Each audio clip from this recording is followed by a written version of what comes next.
Ladies and gentlemen, welcome to the MMA game. It is your boy, Captain Silverback, Cameron Roget, coming to you live from the MMA game studios.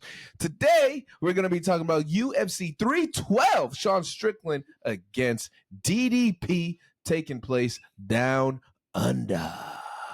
As you know, before I get into the episode, I have to introduce you guys to my dude, my guy. Guess what? We're both freaks.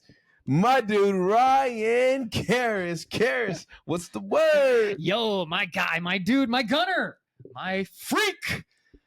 What's up, my Captain Silverback Cameron Roget? Ladies and gentlemen, we are blessed to be back in the studio and talk about UFC 312, another pay-per-view coming up this weekend. Oh, yes. Yeah. Title fight. Title fight. Title fight. Gotta love it. Somewhere out there, I saw that we're going to get 11 straight weeks of the UFC. Thank God. Thank you, Dana White. Thank you. Definitely needed this. Coming off the long break. And man, what a way to dive in. But first, we are going to dive in with that UFC fight night that took place in Saudi Arabia. If you woke up at 6 a.m., you watched the prelims. If you woke up around 8:39, you watched the main card. But the main card wasn't as juicy as we all thought it was going to be. Nope. But the first fight on the main card definitely was Zhang against Mike Davis. Was hot, was juicy, a lot of blood. I enjoyed it. There was a bunch of shit in that fight that was crazy to watch. It was. Zhang, like I told you, was going to get the win. Yes, yeah. And even the announcers were surprised that these guys went to the ground because this was supposed to be standing on their feet, and these guys went to the ground the entire time. And you wouldn't think they were going to do that because they wanted to stand on their feet. But Mike Davis, I think, maybe had a little injury or something. That's kind of what they were saying. I don't know, but either that, it was an entertaining fight. We told you guys to watch this one. It was actually really good. Yeah, it was fun. Enjoyed it. It was real fun. Real fun. And then after that, we had our boy Vinicius Oliveira pulling off the upset as the underdog, getting that win against Saeed Nurmagomedov. Man. Yes. That was a good fight, though. Told you guys. We told you. Let me say, for the casual viewer, probably not an exciting fight for you. No. More exciting than the heavyweight fight. Yeah. But yeah. To me, it was just entertaining because I'm seeing a guy that I think all the cards were stacked against him, not to get the result, not to get the win. And he dug in deep and got the fucking victory. Gets a very good Nurmagomedov. Very good. Yes. Yeah. Talented. Well done, brother. We're going to skip the heavyweight fight because I don't know about you guys, but I took a little nap at that point. Woke back up right in time for what I thought was going to be the co-main show, shebang-a-lang-a-lang of the year, Shar Magomedov against Michael Venom Page. And there's only one thing I got left here with. One thing only. MVP is a hard puzzle to crack. That's about it. Like, honestly, I just feel all the guys that go against him, and, you know, I think not Kevin Holland, Ian Gary is probably the difference maker there. But true, because he uses Brazilian Jiu-Jitsu on that one. He didn't stand up and bang and stand up and fight. The guys that want to stand up and bang with him, it's crazy. They just can't. They look so different, so weird. Like, I'm looking at Shara. This is not the same Shara that I fell in love with. No. But maybe it's because he doesn't want to go in. Because every time you see he would go in to start doing something, MVP with his hands at weird angles is able to catch him with, you know, either that double fist action or the sink. Like, I don't know. He had a 6-inch reach advantage. Right there. There's one advantage right there for MVP on that one. But still, like, you think you'd attack the legs, you think like you do, but they just don't fight the same way against MVP. And I think that's gonna carry him. I think he could definitely get. I don't think MVP. He's not gonna hold correct the belt. me if I'm wrong. Yeah, he's not gonna hold the belt. But I could see him maybe going for BMF. Oh, okay. Right? Like, that's entertaining. He's entertaining. Yeah, I was thinking the same exact thing. Right? Yes. Yeah. Now, do I see him dropping weight? No. I mean, if we're looking at the current champion now, Max, he'd have to gain weight, right? I think for a guy like Poirier, who's maybe gonna go on the outs, why not?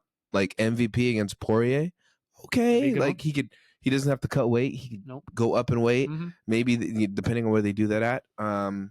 I'm trying to think who else would be like a fit. Just fun fights for us to watch MVP. that are definitely gonna, you know, put asses in seats to watch it. Dude, he's a tricky puzzle to figure out. If you watch him, he stands there on his toes and bounces all the time, meaning that anything you're gonna do, he's already moving. And if you watch other fighters, a lot of times they're flat-footed, right? Watch Izzy. Right? Izzy's flat-footed and all of a sudden, wah, wah, wah, versus MVP where he's bouncing. I watched him. He was bouncing like 10 times in a row in the same exact spot. Very like, similar to what's his name? Oh my goodness, Wonder Boy.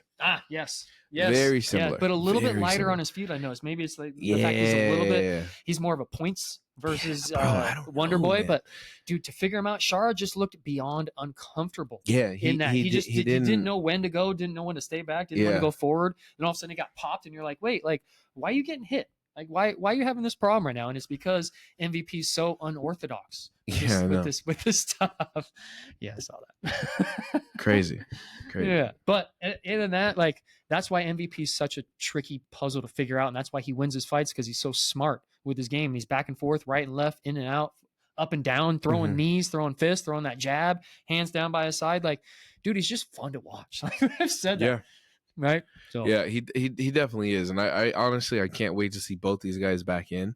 I don't know what they do with Shara. Obviously, he's not going to be fighting stateside anytime soon. So I guess the next card that we have overseas, we'll definitely look to see him on there. And then moving into the main event was probably for me, to be honest, and I know a lot of the MMA community this was probably like one of the saddest moments I've ever had. Like, that's your guy, dude. I know. I think everybody has fallen in love with Izzy. Like, how could you not? And it's not just because of his content or anything. No, it's because this man's resume. This is a guy that came in and demolished everybody on his way to the belt and entertained while he did it at the same time. Got the belt, and not only did he went back and said, "Oh, y'all think I'm done? I'm gonna beat all y'all again." Wipes them all clean. For the UFC to then go out and say, you know what, we need somebody that's beaten this guy. We got to go find this other killer. Hey, this guy, we'll offer you. Pereira comes in, gets the job done on one. Finishes. So now we're like, oh shit, who is this Pereira guy? Well, guess what? You didn't know. Izzy went back to the lab and put in some work. Izzy told us, I'm gonna get it done. I'm gonna beat this guy. This is the guy. I'm gonna beat this guy. For all you people that had struggles in life, I'm gonna show you how to overcome those struggles. Well, guess what? Your boy knocked him out, but didn't knock him out like, look, he knocked him out. Lights out. Gets back to strap. And unfortunately, after that, loses it to DDP. He lost it after that. Sean Strickland, actually. Oh, excuse me. It was Sean. My apologies. Then DDP. My apologies. I'm just thinking because DDP has it right now. But he did lose to DDP. So sorry, he lost after that. He did. So that's what. And then now seeing him get knocked out in the way he did, especially after dominating that first round. Dude, you would think he was just going to walk through the next 4 rounds after having that. Those leg kicks and that jab and just the keeping the distance and everything. I'm so sad, bro. Dude, Izzy looked so good. Even Dana White during the post-fight press conference was like, chumming him up, being like, dude, he looked great. And he got caught. I'm so sad. Bad. Out. Yeah, he lost. Sorry. Nice. And then he watched the replay and he's like, yeah, that was fair. Yeah, I mean, it was fair. To be honest, it was a good stoppage. He's on his back. Once he dropped him, I was like, yeah, end it. He caught that left hand. End it. Against the fence, he caught that left hand, which was the end. Because for guys I really like, I don't want to see him go out. No. And and he got saved against Pereira. We said that against Pereira. Like, he didn't need to go out. Shout out to my girl Sky, because I messaged her and I was like, man, that hurt me so bad. That hurt me so bad. What'd she say? Sorry. Same thing. Oh, okay. Same thing. Yeah. She's an Izzy fan. I know. Same level there. She's still upset about Max. Oh, yeah. I'm going to be upset the rest of my life. I won't tell you. What I said in response to that. But it was something like, I told you so. No. But other than that, like, Nasruddin, I think, did he prove himself? Kind of. And hear me out. I say kind of because this is not the same Izzy. It's not the same Izzy. No. I'm sorry. Older, 35-year-old Do Izzy? you get a title shot? No. I think you need one more. Do you know who they're talking about? Who? Hamzat. Oh, that Dana White's. They were during the post-fight press conference. Somebody asked a question of, okay, so are you going to allow Hamzat or Imavov to have an immediate title fight? He's like, no, we're probably going to do a number one contender fight. Ooh. I'd like that, or just Hamzat gets to step in and fight DDP or Sean Strickland. I'm okay with that because you just want to save Hamzat. You know what I mean? Kind of just want to throw him in at the end a little bit. The next fight for Hamzat, if it is one of those two, that's going to be hard as fuck. Yeah. There's no way he puts out DDP. No way. And there's no way he could take DDP out in the first round. No way. And we know how hard Hamzat goes. You think Hamzat is gonna last 3 rounds with DDP in his freakish fucking style? Can I pause you real quick? Pause. Sorry. Reaper. You said the same exact thing. We said the same exact thing about the Reaper. I'm sorry. DDP's different than the Reaper, and DDP's beat the Reaper. Well, we thought at least he would go 2 rounds, 3 rounds maybe, but Bro, that was that one. Just look at styles make fights. Look at the style that DDP has to what Hamzat's going to bring. Sure, he's more of the ground guy versus. But look, Reaper. think gas tank. Think Kamaru. Now I could bring that in there. Because round 3, Kamaru was changing up the game and you think doing better. You think DDP is going to fucking gas out? Fuck, unless he just gets put out. That's about the only way that he's going to be done. Remember, he was getting beat up almost for 5 rounds by Izzy, and look what he did. Look what he did. Now we can flip it. Now I'll bring up Sean Strickland. You think Sean Strickland, gas tank's going to go against Hamzat? No. No. He's going to have to defend the takedowns. Yes. That could change a fight. Yes. Going back to Merab now. Merab has me thinking differently about fights now. Yeah. But that could change a fight. He can make Sean so tired that maybe the stand-up game's not there. But Sean strives in a fist fight. He does. I don't know how and he's got a good right hand. Hamzat gets touched. Now, do I think Sean is going to put him out? I don't think Sean puts people out. I think he touches you. And then he volume afterwards. And then it carries over. Mm-hmm. That's not a bad fight, though. I wouldn't mind seeing Imavov against. The wrestling would kind of be a little open for me. Right. On the hands, I think they both could get touched. See, the thing is, I think Hamzat just takes out Imavov. I think he just kind of rolls. He rolls through him. He's gonna try and get it done. He has to try and get it done in the first round. Here's why: because he didn't roll through. Imavov did not roll through Izzy right there. He completely lost that first round, and so therefore, wait, if you can't do it against Izzy, how are you gonna do it against? I know. This guy who Izzy almost beat, I wanted right? Izzy doing this fight because I just wanted to see Izzy against Hamzat. I didn't want to see Izzy lose 3 fights in a row. I wanted to see Izzy against Hamzat. For me, that would have been the fucking he would have taken Izzy down and just choked him out. I just feel like Izzy would have gone back to the when he beat Pereira that second time. That dark, we're done in this first or 2. Like either it's me or you. Yeah. Fuck. It's all good. It's all good. But that wraps up UFC Fight Night. Saudi Arabia. So now we got to move on to Down Under, and this time we do not have any Australians in the main card. It's so weird. I saw that. Main event. I should say main event. Main event, not main card. Excuse my French. So let's get it started in the early prelims. As you guys know, we are going to be picking in a hat. I will be picking for the fans. I'll be picking for myself. Cariss is going to pick for himself. Hopefully, I give you guys some good picks. So the early prelims is going to kick off like this. In the men's flyweight division, we have Nyung Sung Park against Niam Jarkal Tumandamuro. I am not going to say that twice. That was good enough. It sounded Next, in the men's lightweight division, we have Quinlan Sucklid against Ansul Jubilee. Men's lightweight division. After that, in the men's welterweight division, we have Kevin Jousset against Jonathan McKelleff. Kevin Jousset has to prove himself in this fight because he just lost his last one. He needs to get that trajectory back. So if you guys want to watch an early prelim, that's probably one you need to watch. Good choice there, Cariss. After that, in the main event on the early prelims, we have in the men's lightweight division, Rung Zhu against Cody Steele. He's just got one name, Rung Zhu. Doesn't he have trouble? Rung Zhu. That's all you need. And then moving into the prelims. So starting off in the prelims, the men's bantamweight division, we have Colby Thicknesi against Alexandra Topuria. Yes, that is Topuria's brother. Mm-hmm. By the way, they're part of the Fighting Nerds. He'll be cornering him as well. So look forward to see the champ, in his brother's corner. Excited to see that. No pictures, huh? No, that's what these guys get. No pictures. I wonder if it's both their first fights in the UFC. Could be both their first fights. I think it is for Topuria for sure. I know that. Next, after that, in the women's flyweight division, we have Wang Kong against Bruna Brazil. So if you guys don't know Wang Kong's the one that had the Joker face. So she's the one that does the Joker for the face-offs. And she just lost her last fight, which took away her undefeated record. So now she's coming in this fight with one loss going in. So I think she's going to come with a different mentality and she can't lose this fight. So if anything, she most likely is going to win this one. All right. Let's hope she doesn't have another trip to the Arkham Asylum due to another loss. I hope you guys get that joke. It's a Batman joke.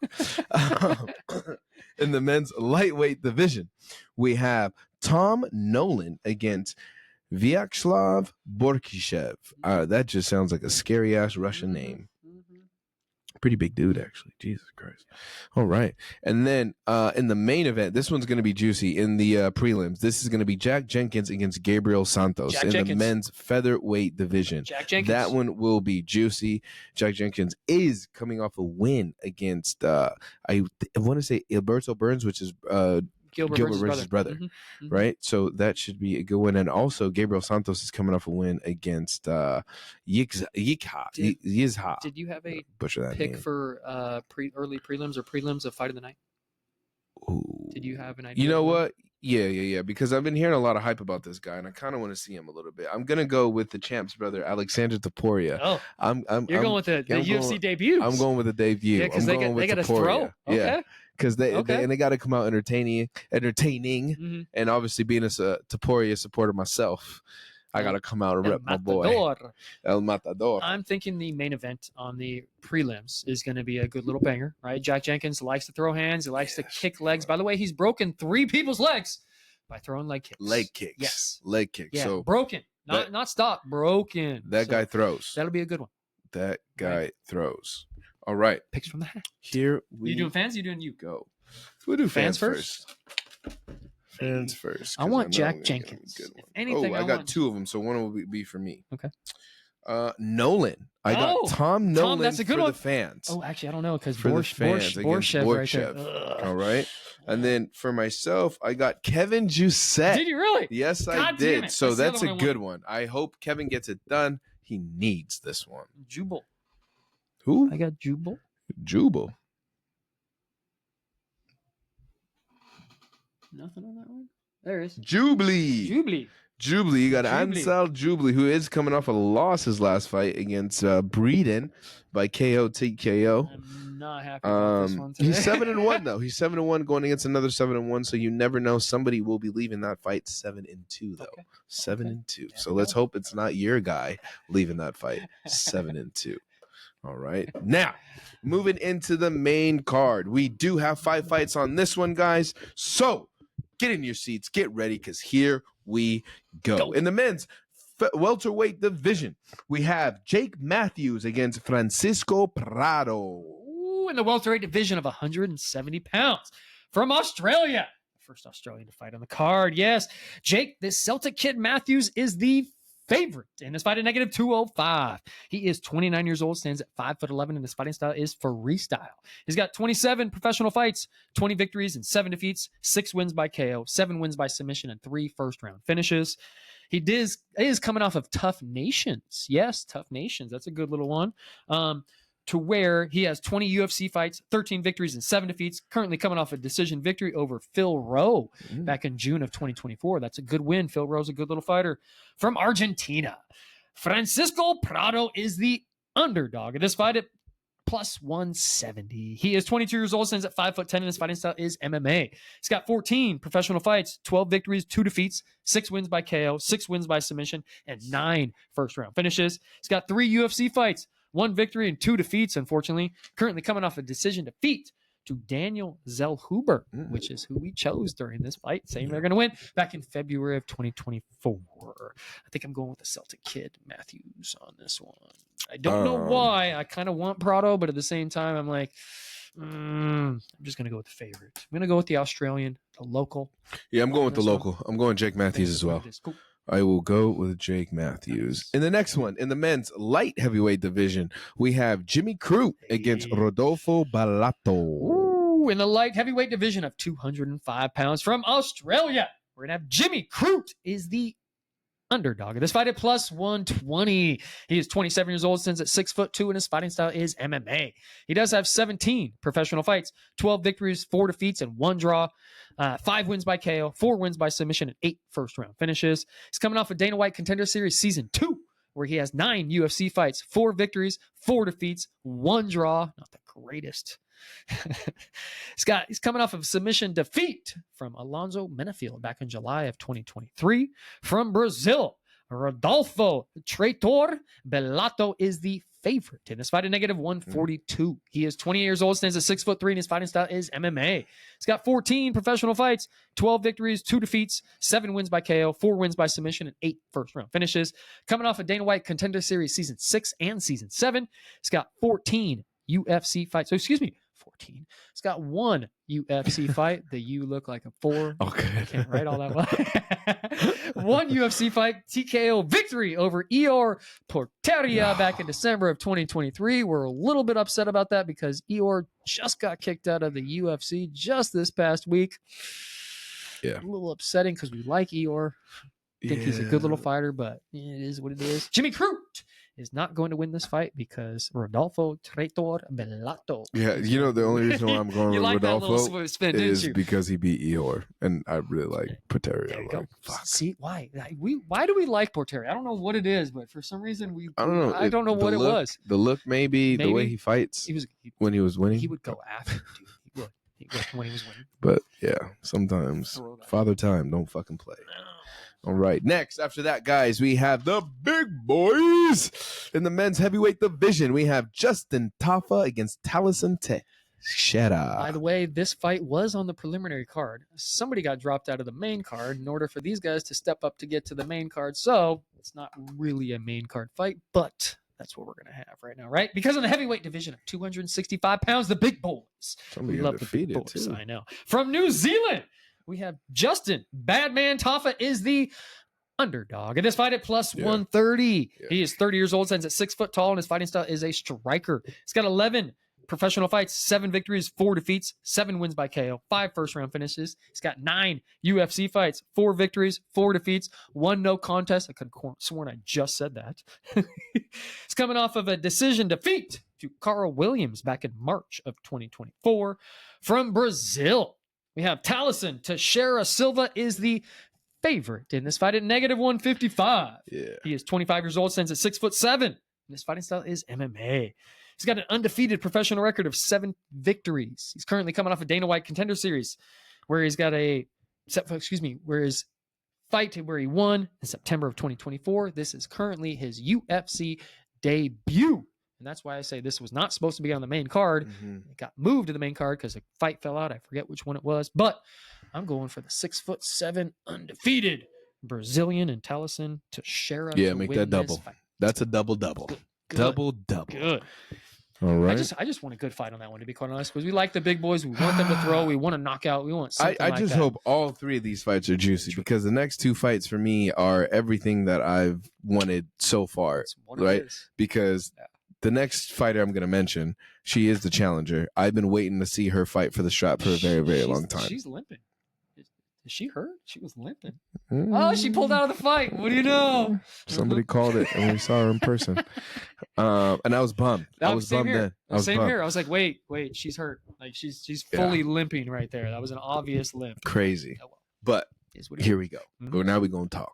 So, in the women's strawweight division, this is going to be for the strap. We have the challenger and new champion, hopefully after Saturday night, Tatiana Suarez. Who are you against Zhang Weili. Tatiana gets it done by decision. She's going to wrestle the fuck out of Weili. And y'all about to see a new reigning champion in the women's strawweight division. Y'all thought Joanna was bad? Wait till you see Tatiana. Drop the mic. Done. In the women's strawweight division, we're going to have a title fight at 115 pounds. We're going to start with the challenger from USA.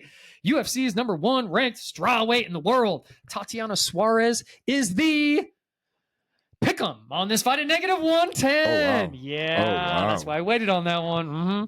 She is 34 years old, stands at 5'5", and her fighting style is MMA. She does have an undefeated professional record of 7 victories. Undefeated professional record of 11 victories, 2 wins by KO, 6 wins by submission. She's currently coming off a tough 23, where she has 7 UFC fights, obviously 7 victories. Currently coming off the submission victory over Jessica Andrade back in August of 2023. So she's been off for a little while because she got hurt. Exactly like we said. From China, UFC's reigning, defending, undisputed strawweight champion of the world, Magnum Zhang Weili is the pick'em I'm on this fight at -110. She is 35 years old, stands at 5'4", and her fighting style is Muay Thai. She does have 28 professional fights, 25 victories and 3 defeats, 11 wins by KO, 8 wins by submission, and 11 first-round finishes. She's got 11 UFC fights, 9 victories and 2 defeats. Those 2 defeats are from Thug Rose. Only 2 losses from the UFC. She's currently coming off a decision victory over Yan Shannon. And still, back in April of 2024, and I am saying, and still, oh wow, the women's strawweight champion of the world, Zhang Weili. The reason why I'm backing her on this one, is because I have been saying since last year that she's going to stay the champ for a little while, and it's going to be tough to take her off her reign because she's very good on the ground, as I just said right there. How many submissions does she have? Where is it? Let me go to that. She's got 11 wins, 8 wins by submission. Yeah. So we're split on this one. Yeah, we are. What do you guys think? What do you guys think? My girl has a longer winning streak, though. 7-fight winning streak. Gabe, who you got? Ricky, who you got? Duco, who you got? Better have Tatiana. Who you got? Better Andy, have who you got? Sawyer, who you got? Call it out, bro. Tell me you got when I'm training. Man. Who do you got? Now, in the main event of the evening, in the men's middleweight division, we have the challenger, the ex-champion of this division, Sean, Mr. USA Strickland. That's a good one. That's a good nickname, actually. I'll take that one. The fourth horseman, I got another one. Dricus Du Plessis. I bet you like that fourth horseman. I do. Do you know what his nickname Give is? respect. Actually, no. What is it? Still Knox. Still Knox. Not bad. And DDP. Should I tell you who I'm going for in this fight? Wait on that one. All right. Wait. I might shock until some I people. announce. Might shock some people. From USA, UFC's #1 middleweight challenger in the world, Sean, Mr. America Strickland. Is that better than Mr. USA or Mr. America instead of Mrs. America? Call him Mr. America. Sorry. I had to go there. I hope somebody laughed on that one. That's all it was. It was a joke. He is the underdog. And this fight at +170. Not a surprise over on this side. Yep. He is 33 years old, stands at 6'1", and his fighting style is MMA. He was the underdog against Izzy, too. He's 35. He's got 35 professional fights, 29 victories and 6 defeats, 11 wins by KO, 4 wins by submission, and 9 first-round finishes. He does have 22 UFC fights, 16 victories and 6 defeats. Currently coming off a split decision victory over Paulo Costa back in June of 2024. I kind of forgot about that fight because I thought he hasn't fought since then. Yeah. So he's actually coming off of a win, not of a loss of DDP. So his trajectory's good, right? He's coming off good. From South Africa. I know, I forgot about that one too. I need to go. I'm going to rewatch that. I know. Paulo Costa thought he won that fight, and we said, no, you didn't win that fight, bro. Ready? Yeah, go ahead. Hit me. From South Africa, UFC's reigning, defending, undisputed middleweight champion of the world, Dricus Du Plessis, DDP, is the favorite in this fight at -205. He's 31 years old, stands at 6'1", and his fighting style is MMA. He's got 24 professional fights, 22 victories and 2 defeats, 9 wins by KO, 11 wins by submission. Currently on a 10-fight win streak. 10-fight win streak. He's got 8 UFC fights, coming off of a submission victory over Izzy back in August of 2024, and still UFC champion of the world. I don't want to say this. I don't want to say it because you know why I don't want to say it, because Still Knox is still going to win this fight. Yeah, 100%. 100%. Oh, okay. I think DDP gets it done. You are going to see a lot of wrestling. And still, that's what it's going to be. He's going to beat the fuck out of Sean Strickland, I think, guys. What's going to change from the first fight? Right? I mean, I still think to this day Sean Strickland won that first fight. I do. But now you've given the champion, you got to beat the champ, a little bit more time to see who you are, right? Remember, his last fight was against Izzy. So I think he's just been studying and he's waiting to get his hands back on Sean Strickland. And 30% you already better. did it once. I think he's going to be able to do it twice. I think so too. Unfortunately. And I don't know what that does for Strickland after he loses this. I don't. I do like Strickland, though. I think if Strickland would have won, I'd be fucking happy, I'd be okay with it. Yeah, I'd be happy either way. It. I just think DDP's got a little bit more in the tank. What happens with the winner of this fight? Let's go DDP first. Who's he fight next?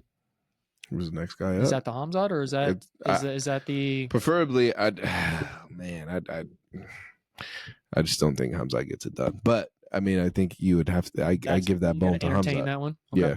I'd give that bone to Hamzat. If Strickland wins, is it an immediate rematch for DDP, or does it go a different direction and we potentially bring somebody else in? I'd be okay with an immediate rematch because that's a 1-1. We could use a third. There you go. And the third's got to be stateside. Because the last time they fought, Canada. This time, Australia. Give me stateside next. And hopefully for Sean, it's in Vegas. True. I'm glad they're at least still doing the 7 p.m. That's or good. Fucking Texas. Sean would be wouldn't it be huge in Texas? He'd be huge. Yeah. But the champ needs to go somewhere where he would still be loved. Yeah, Sean in Texas. Sean, no, I'm saying DDP. Fuck. DDP in Texas. Well, I still think that Africa card could get done. If you could do Africa. Sorry. I'd absolutely love it. Absolutely, and that's why I called him the fourth horseman. I'm including DDP within that, as he should be, because yes, he is African. He is. Yeah. But yeah, I think those two title fights are gonna be fucking fun. They're gonna be fun to watch. Those are what to pay attention to on this entire man. card. Yeah, it's gonna be dope. Dope. Yeah, the rest of the card, it's good. It'll keep you entertained. Yeah. At least we hope. We always say that, and then all of a sudden we get a card that we had this past weekend, and it's like, oh my god. But then let me remind everybody. Remember last year during the Black Beast in his card that he did, all of a sudden just every single fight on that entire card was an absolute banger, and you're like, wait, this is a fight night? Like what? True. Why? This card was way better than the UFC pay-per-view that was the week before, and it was free. Like, okay. So I hope for those, but never know. Don't be surprised. Never fucking know. Never know. We've steered you guys in the right direction so many times. Yeah, right? Man. Yeah. Or steered you away from the wrong direction and be like, go this way. Any new updates? Actually, boxing just had a fucking huge one. I heard about that one actually. Canelo against Crawford is going to be taking place in September. I think it's in Vegas. That is going to be huge. Is it going to be international? Excuse me. Is it going to be Mexican Independence Day? Because that's what he does in September. Yeah, he usually fights around that time. So he took T-Mobile, and that's why UFC went to the Sphere. Huge, guys. Ooh, so if you're able to get to Vegas during that time of the year, like and watch Canelo or just be around in that atmosphere, I'm telling you now, that's going to be a big fight because both of those guys are good fucking boxers. Really, like really, really good, top of the class. So that's one I did see. Anything else? I know I saw some rumblings about what the UFC is maybe trying to do about International Fight Week. Don't know if it's true, so I don't want to bring that up yet. But it did have something to be involved with Islam and Ilia Topuria. Saw that a little bit. That's why I didn't want to go too far down that road. I'm just going to mention that. Yeah, I'm going to mention that. I'm not going to say anything. There it is, but we're not going to go through it. Yeah. I want to see it happen first. I was in that. The other one is Islam's going to step up to 185 and do DDP. That's the other one that's been talked about this week. But the only reason why it's being shut down a little bit is because DC's actually shutting it down because he's really good friends with Islam. And he's like, bro, you walk around like at 185 and you're dropping to 155. DDP walks around like at 220 and drops down to 185. It's going to be a completely different game for you fight night. Yeah. So that's going to be a tough one. So he's like, I don't know if he can get that done. He probably can, but just saying it's not going to be very easy when a dude's weighing 200 plus pounds and you're still at 185. Yeah, preferably with Islam. I just like to see him clean out the division before we start talking about going 2 levels up. Well, he doesn't want to go 170 because of Bilal. That's the only thing that's happening. So if Bilal loses, then he can maybe step up and take that himself. Guys, come on. Bilal's not losing. Come on. Bilal, I mean, I get the whole teammate thing, but there's money to be made. If there's a shit if there's money to be made, put it in my pocket. Bilal, remember the name. You want people to remember your name. Beat Islam. Remember the fucking name. 170, and it won't be a problem for Islam because he's like, no, I'm a 155 guy anyway. Why do I need to go 170? Just saying. But I get it. It'd be hard. It'd be hard for me to go against a teammate too.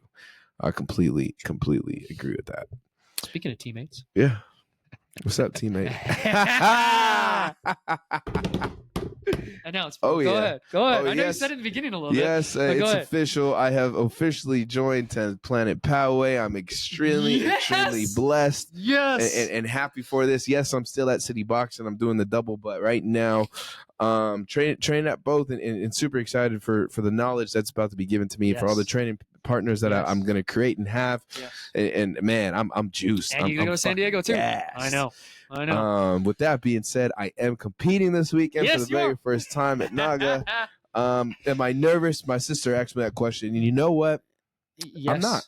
I'm actually I'm not really that nervous going into it. Okay. I think the day of I probably will be nervous. Okay. But like right now, I'm just blessed. I'm blessed and I'm happy. I'm fucking enjoying life right now. Nothing can really bring me down. So But butterflies always happen. They always come. Yes. And I know from the moment when I get there and I'm starting to go through my routine, I know I'm going to get nervous, but it's all good. We've been here before. We've done this. We've played in front of millions of people plenty before. Of soccer against tons of people. Eyes for me are not a problem. No. It's performing at the level that I want to perform at. That's it. That's where my mindset's at. So yeah, dude, I'm fucking stoked. Good. Go into it with the mindset of trying to have some fun, bro. Like that's the key thing here, because I've done 3, and in my first 2 I try to go in with a mindset of as if I'm in a real fight. I'm like, no. That didn't work for my first 2. I got a little too much, a little too emotional, a little bit too like, all right, I'm ready to go. To go. And then it like my arms got got that pump in them and everything. And then I wasn't able to like calm down a little bit. Yeah.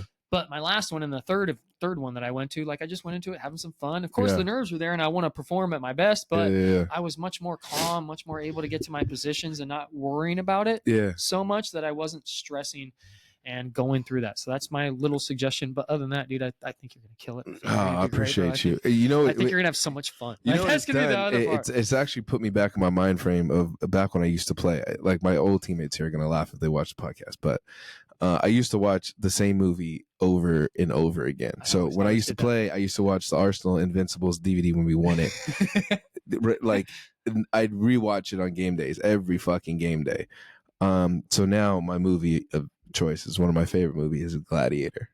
So I've been watching Gladiator probably like every night since I signed up for this fight. I don't finish out the movie. Sometimes I stop it and then I'll continue it the next day. Now I'm moving into Gladiator 2, which is amazing if you haven't seen it. Have you thought of a game plan? Have you thought of any ideas of what you would like to be able to do during the fight? 100%. Okay. 100%. I'm not going to say it. All right. I ain't going to say it. My enemy might be watching this. I do have a game plan set in my head. I know how I want to go about it, where I want to be, what positions I want to be in at first. What submissions that you'd like to complete? Yeah, I have those. I have those because I had 3 ready to go. Like I want this spot, and this spot. I got them locked up in the chamber. I'm just waiting for Saturday to go ahead and shoot. There you go.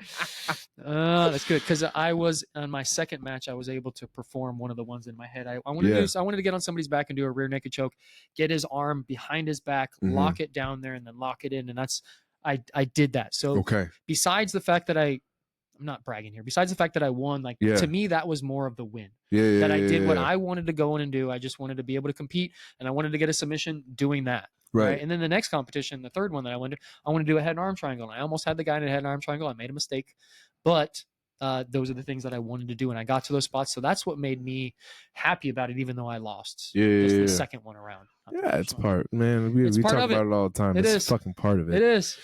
Izzy's not undefeated. Not. You know what I mean? It's hard. All these fighters are not undefeated. It's hard to be undefeated in this game. It's fucking hard. Very hard. Right, very but hard. That's something we strive to be, and we'll see come Saturday, baby. We'll come see Saturday. We got a couple fights to look out for. You got UFC and you got your boy Cam. Hit us up on Instagram though. If you guys want to attend, you want to be there, let us know. I know my boy Cariss may be signing up, so both of us might be in action. But go ahead and let us know. We'll leave the details of when we're going to be hitting the mats, so you could come out and support. Other than that, dude, you got anything else? 10th Planet, what's up, guys? Hey, happy you're listening. What up? Can't wait to train tonight. City Boxing, what's up, guys? My dude James, Ace, Rich, Coach Baruch. Shout out to all you guys. Other than that, guys, Austin also, my training partner Austin. Shout out, dude. Other than that, look, MMA game, we are gonna be out. Thank you for tuning in.